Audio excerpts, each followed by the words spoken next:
আসসালামু আলাইকুম। আজকে আমি কাতলা মাছ ভুনা করব। খুবই একটা মজার রেসিপি এটা। সাদা ভাতের সাথেও খেতে পারেন, পোলাওয়ের সাথেও খেতে পারেন, খুবই ভালো লাগবে। মাছগুলো পিস পিস করে কেটে নিয়েছি, আলু পেঁয়াজও কেটে নিয়েছি। মাছগুলো ভেজে নেব, এই জন্য লবণ দিলাম, মরিচ গুঁড়ো দিলাম, হলুদ গুঁড়ো দিলাম, দিয়ে এখন সুন্দর করে মাখাবো।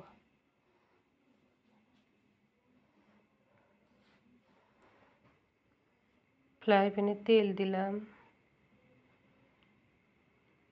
মাছগুলো এক পিস করে দিয়ে নিব।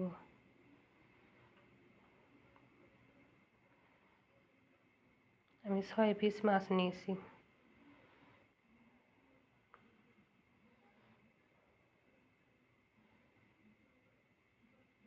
মাছগুলো উল্টায় দিব।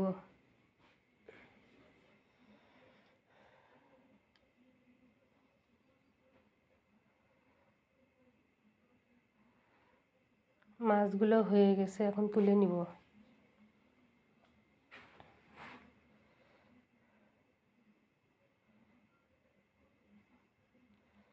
ফ্রাই প্যানে পেঁয়াজ দিয়ে দিলাম, পেঁয়াজগুলো হালকা করে ভেজে নিব।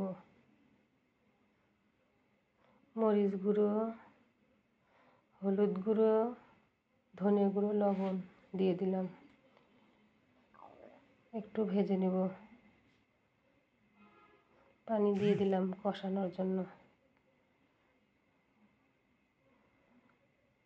মাছগুলো দিয়ে দিলাম।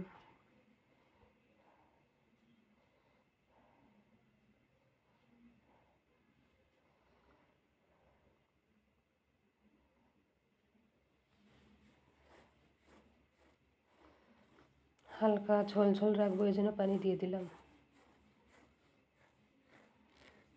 আগে থেকে আলু ভেজে রাখা এগুলো দিয়ে দিলাম। ঢাকনা দিয়ে ঢেকে দিব।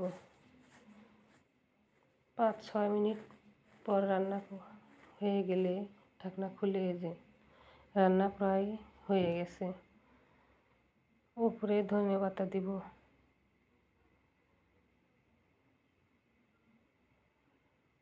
চুলা থেকে নামিয়ে নিব। দেখুন কত সুন্দর রান্না হয়েছে, খেতেও খুবই ভালো লাগবে। আমার চ্যানেলটি সাবস্ক্রাইব করে দিবেন, লাইক কমেন্ট শেয়ার করে দিবেন।